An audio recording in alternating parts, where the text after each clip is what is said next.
Hello everyone and welcome to today's Wild Rift video. Today we're going to be talking about runes in Wild Rift patch 6.2. Luckily we didn't have the crazy overhaul of runes like we did with items. The item section, the item video was a lot longer than what I expected, but hopefully this won't be as long. But we still got a lot to talk about in this video. There were a lot of changes in patch 6.1, buffing a lot of runes in general, and also there are some runes that I want to talk about which secretly might be really overpowered this patch that I've been using in my games to help with my win rate. As always, if you enjoyed the content on this channel, make sure you leave a like, subscribe to the channel, and let's head straight into it. So first, let's talk about the Keystones. Not really too much has changed in the Keystones. My opinion about the Keystones have not really changed either. There were a couple of buffs and nerfs with the Keystones in the recent patches.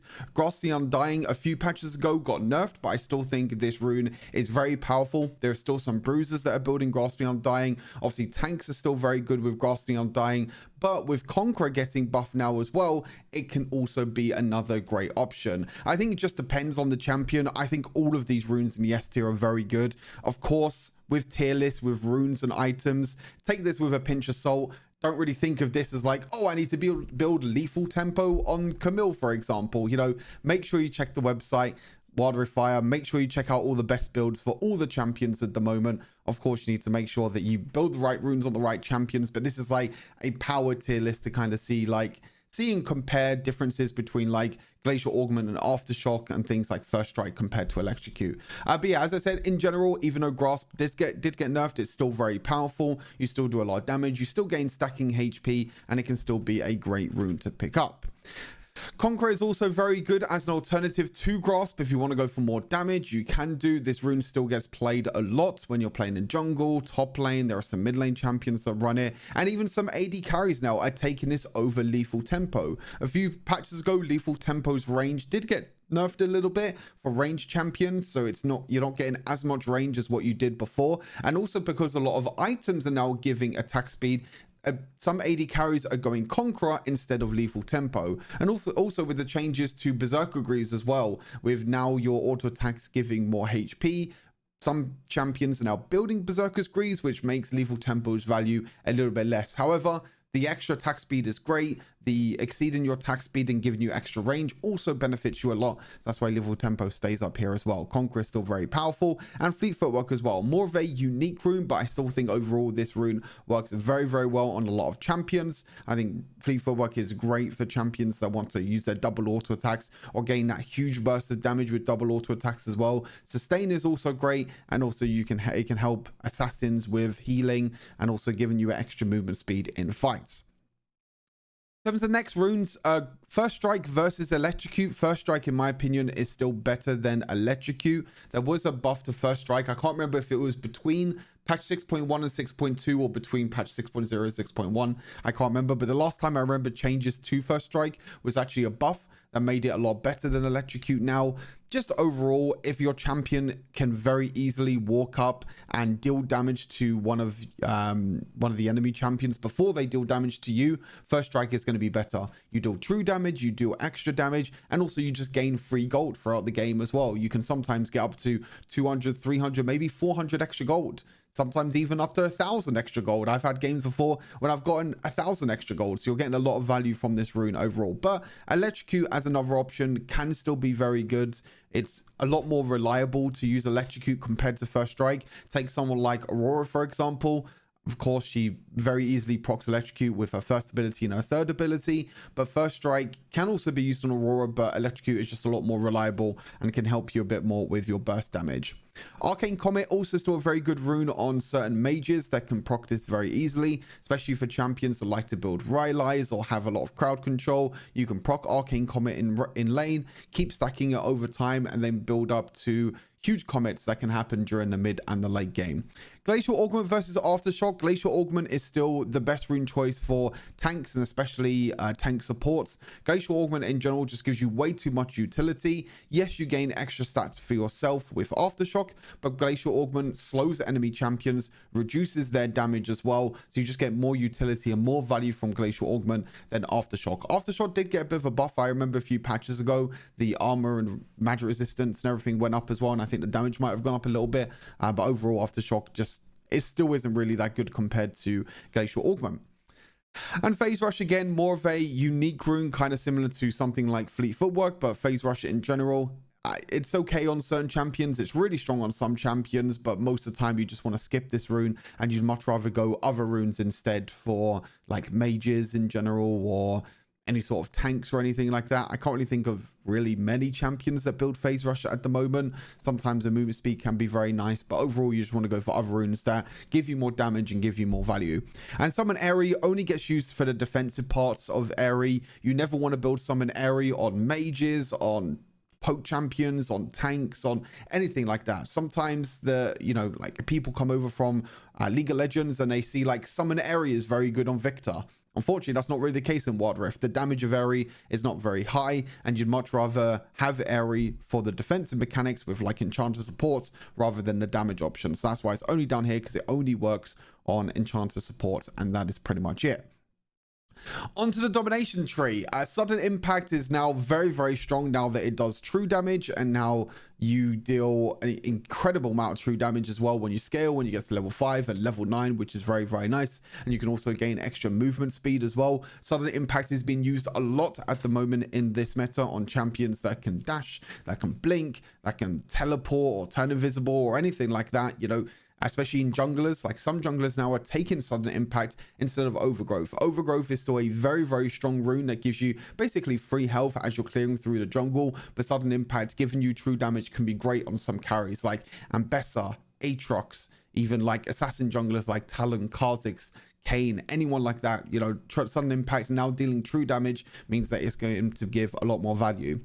A very slept on rune that I want to talk about is Zombie Ward. I will probably do another video on this later on, kind of explaining Zombie Ward, but I've been taking Zombie Ward a lot on AD carries, and you getting basically 25 AD when you kill 5 wards is very, very powerful. And also an important thing now with Zombie Ward, which I'm going to tell you a little bit now, just as like a little spoiler to what the video is going to be. But now with Zombie Ward, you only need to attack a ward once and you get the proc for Zombie Ward. This has been in the game now for like the past few months. I've just never really gotten around to doing a video about it. It was never said in any patch notes. It was never said anywhere on any website, or I've never seen any content creator really talk about Zombie Ward. I think maybe Kirks might have spoken about it a little bit in a video, but in general they basically gave a hidden buff to Zombie Ward, which means now that you only need to attack wards once, and if your support lost hits the ward instead,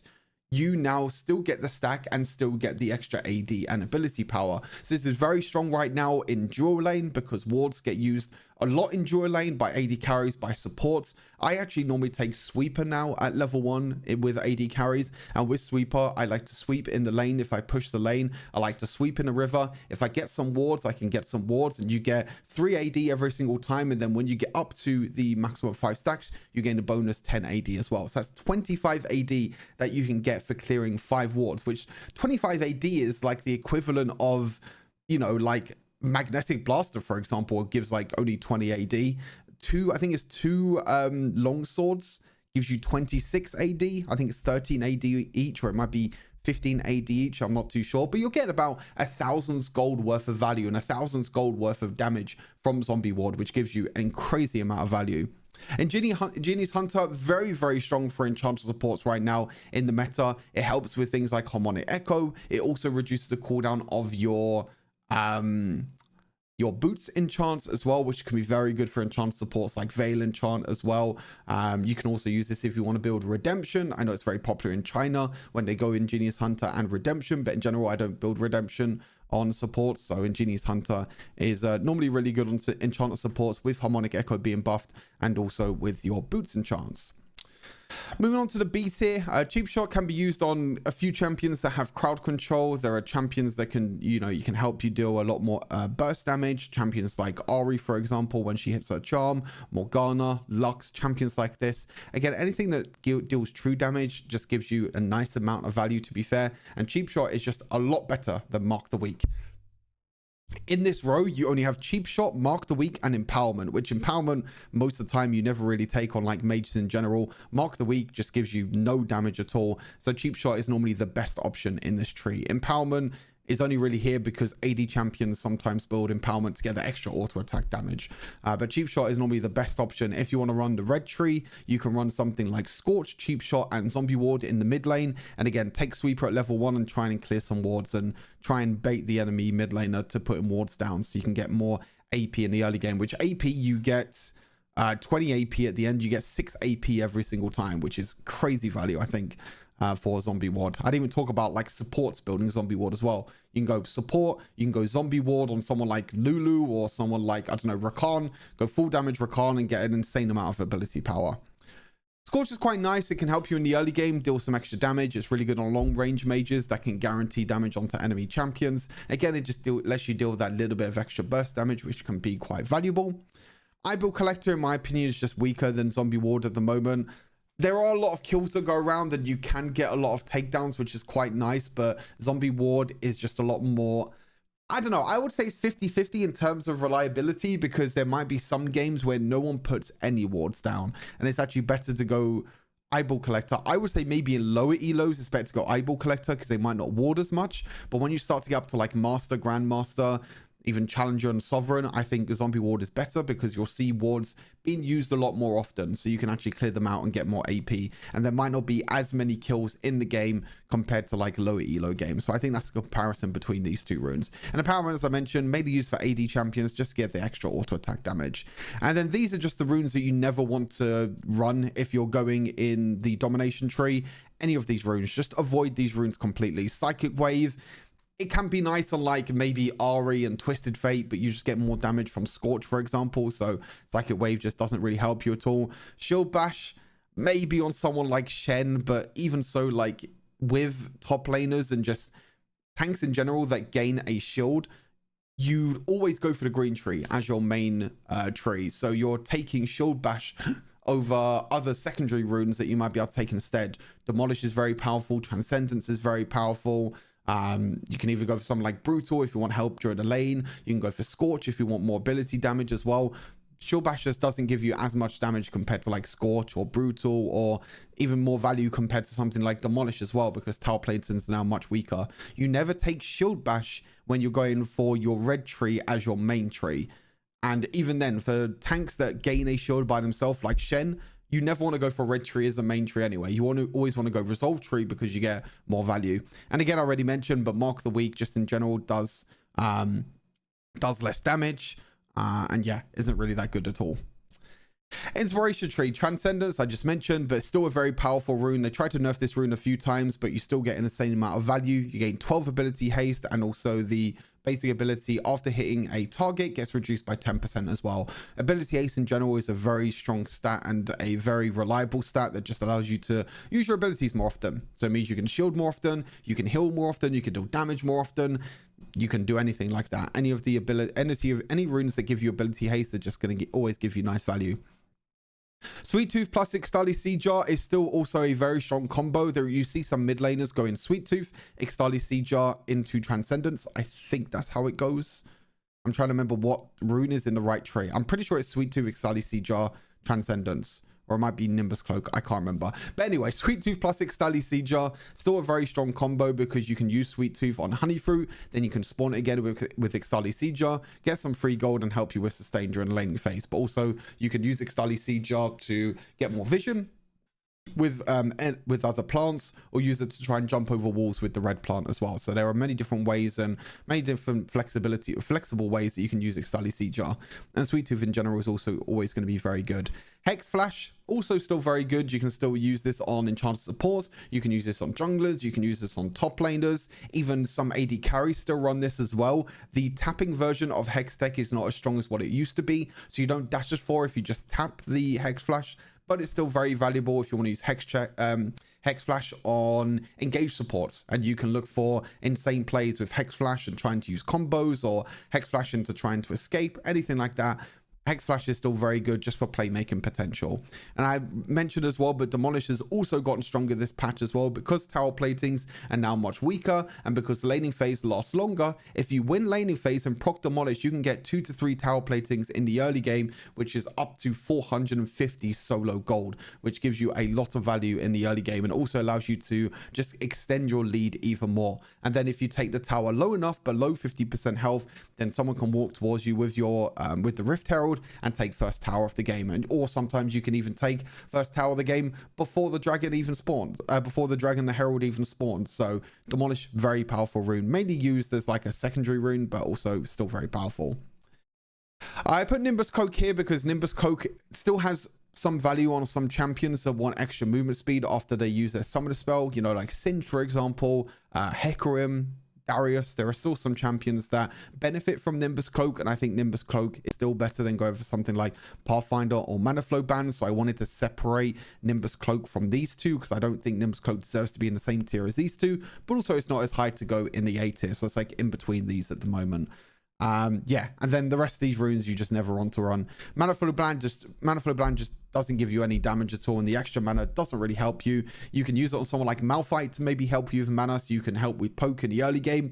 Outside of Malphite, there's no one else you want to get it on. I understand that you can use Mana Flow Ban to give you more damage for Manamune or Archangel stuff, but even then, it doesn't give you as much value as you know, another rune that you can take. For example, you wouldn't go full inspiration tree for Kassadin or someone like Ezreal. You'd go for the yellow tree, and then you maybe want a defensive rune in your secondary rune. You wouldn't go Mana Flow Ban for more damage. You much rather go something like Bone Plating to help you with survivability, or Zombie Ward to give you more damage. You know, even Zombie Ward will give you more damage than Mana Flow Ban at the moment. And Pathfinder, I mean, the movement speed is kind of nice. It can be really good for some ganking junglers like Nunu and Rammus maybe, but outside of that, you regenerate so little health and so little mana that you don't really get a lot of value from this rune in general. And no one ever builds these fucking runes. I don't know why they're still in the game. Futures Market, item crafting, both of these either need to be removed, or they need to be... Someone actually gave a really good point. Imagine if item crafting and futures market... I was talking to a couple of high elo people as I was doing like these tier lists, and I was getting people's opinion. Someone gave me the idea, what if they put futures market and item crafting into one item? That would be really insane. And you forget about maybe the bonus gold that you have to spend for item crafting. You just put futures market and item crafting into one, which means you can buy items out of base, but also they're cheaper. Well, not cheaper, but also you can get them earlier and be in debt.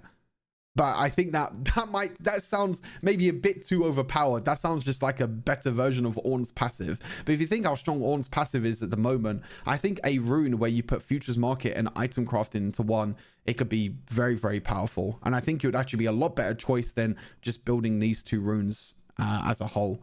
But yeah, in general, futures market, item crafting, never build these. You don't get any value from, you know, from buying an item earlier or allowing you to buy out a base once every 3 minutes, but they cost more gold anyway. So why would you do that when you can just run, go back to base, recall, and run to lane much quicker? It's not worth it. Precision and Resolve Tree is still the best two rune trees to run. You know, Giant Slayer still gives you insane value, even though maybe tanks are not too much in the meta at the moment. Everyone's building a lot of crit items, and a lot of bruisers are being played in the current meta at the moment. But you have to remember, Defensive Boot still gives HP, Trinity Force still gives HP, Black Cleaver still gives HP, Sterix Gauge, you know, bruiser items that are still in the game still give HP, so Giant Slayer is still very important. Legend Bloodline or Legend Alacrity, both of these runes are very good. It really depends on what AD carry you're playing or what carry you're playing in the jungle. Most of the time in the jungle, you will go Legend Alacrity because the attack speed helps you clear through the jungle quicker. But AD carries, it kind of depends. You know, Alacrity is more for auto attack based AD carries, whereas Legend Bloodline is more to do with your abilities and getting more healing. But with things like Bloodthirst is still being very powerful, you can go for Legend Alacrity instead and give yourself a little bit of extra attack speed. Moving on down, Brutal still very important, as well as Gathering Storm. This just kind of depends on what champion you're playing. Brutal gets built on every single AD carry because you need the extra on-hit damage or the extra basic attack damage in the early game. If one AD carry takes Brutal and one AD carry doesn't take Brutal, the person who takes Brutal actually has a huge advantage during the laning phase. You might not think that because basic attack is still 7 to 21 bonus damage, which is not really going to help too much, but it actually does help a lot during the early game. Helps you farm a lot more, helps you push waves a lot more, but also you can deal, or no, it doesn't help you push waves more. What am I on about? Sorry, the basic attacks are just against champions. Sorry, your trading becomes a lot better and your auto attacks become a lot stronger against champions. So it just helps you in general when you want to try and engage more. If you're playing aggressive champions especially, Brutal can be a lot of value. But then in the mid lane, for example, if you're playing AP champions, then you much rather go Gathering Storm. Even junglers as well would much rather go Gathering Storm over Brutal, since Brutal only works on champions, as I just mentioned, because I kind of messed that up accidentally. But Gathering Storm just gives you AD over time. The only problem with Gathering Storm is that because games are now quicker, some people like to go Brutal and just try and help snowball in the early game, try and gank maybe a lot earlier and help you get advantages with Brutal, someone like Ambessa or Viego, for example. But if games last long enough, then Gathering Storm gives you a lot of value.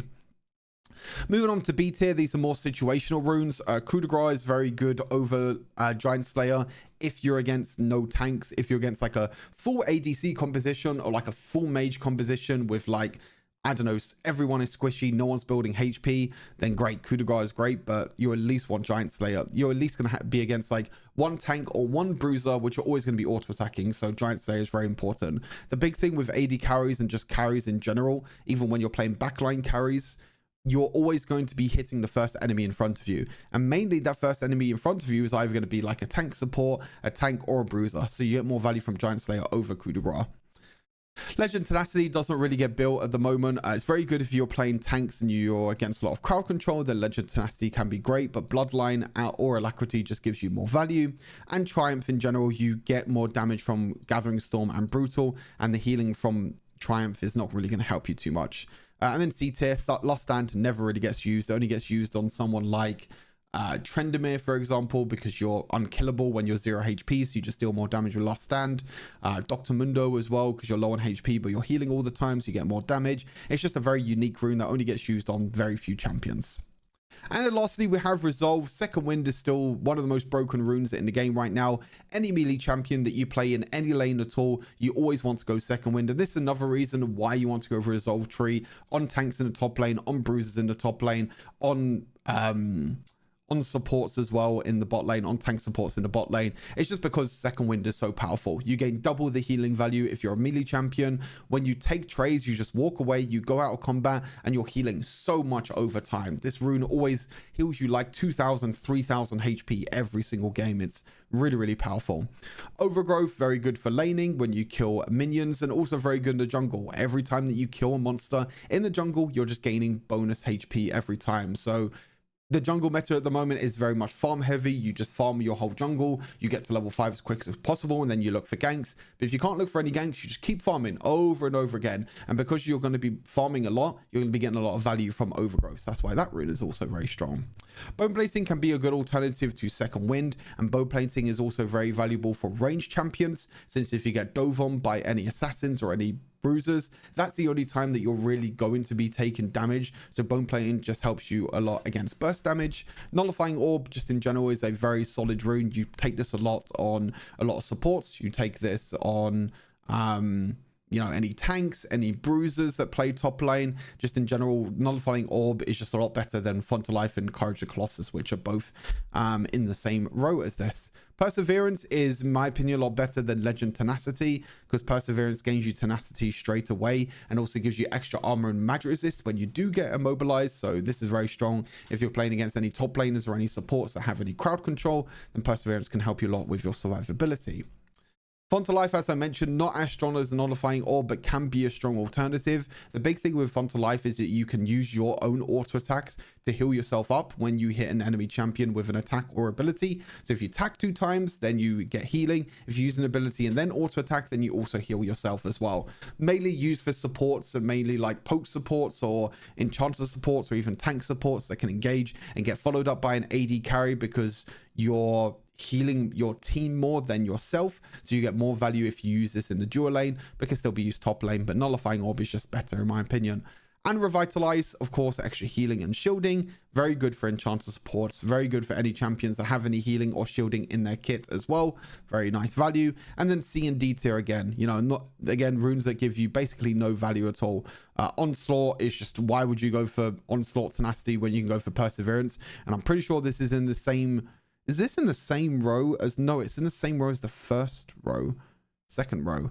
I don't even remember where this rune is, to be honest with you. That's how little I play this rune. And that's how little I see this rune as though I just never see it. You just much rather go Perseverance in your third tree, and then whatever tree Onslaught is, you just go for a better rune that's above it anyway. Because Perseverance, again, just gives you more value than Onslaught. And you don't need Onslaught plus Perseverance. That's just way too overkill on Tenacity. Encourage the Colossus as well. The shield is nice if you crowd control a lot, and if you can make a lot of value from this, then it's quite nice. But overall, Onslaught is better. And then Loyalty is just also a very shit rune. You only build this on Yuumi, and that's only because you sit on people 24/7 with the Yuumi, and you don't need bone plating. You don't need... Oh, okay, yeah, Onslaught is the first row, yeah. Because it's Loyalty, bone plating, and the second wind that's in the second row. And I think Onslaught is in the first row. So yeah, you'd much rather go like Nullifying Orb or Font of Life or Courage of Colossus instead, even instead of this. And yeah, Loyalty is pretty bad as well. I don't think Loyalty gets used by any champion at the moment, to be fair, except from Yuumi. Like I said, pretty easy. There's not really any big changes to runes in general, but I like to do these videos at the start of every big patch, like 6.2, 6.3, just to give you all a refresher on runes and give you my opinion on runes. But in general, I think some sleeper runes at the moment are definitely runes like Zombie Ward, which can give you a lot of value. Ingenious Hunter, I think, is also being slept on as well as the Starly Sieger plus Sweet Tooth combo. But yeah, anything in like the C and the D tier, just completely avoid unless you're playing like Enchanter supports with Aerie. That's it. I mean, Aerie should maybe move up one, because I don't think Aerie deserves to be in the same rune tree as all of these, because I never see any of these runes at all. Never see Last Stand, never see Onslaught, never see Psycho Wave, never Shield Bash. Aerie should probably move up one. Never see Mark the Week, never see Pathfinder, never see Mana Flow Band, never see... Sometimes I see Courage Colossus, but I don't think it's that good. And you never see any of these runes. So yeah, I think Aerie should maybe move up one. And you know what? We're going to do it in real time now as well. You can see how it works. But yeah, I'm going to move Aerie up one, because I don't think Aerie deserves to be in the same row as the others. Now Aerie moves up to B tier, and now yeah, just avoid everything in the C and the D tier basically. But yeah, that's everything for the runes in patch 6.2. Let me know what rune combination you've been using a lot in your games, and let me know if you think that any of these runes should change. Maybe I undervalue some of these runes, or maybe I overvalue some of these runes. As always, I like to hear your opinions in the comments. Until next time, stay safe, and I'll see you all in the next one. Peace.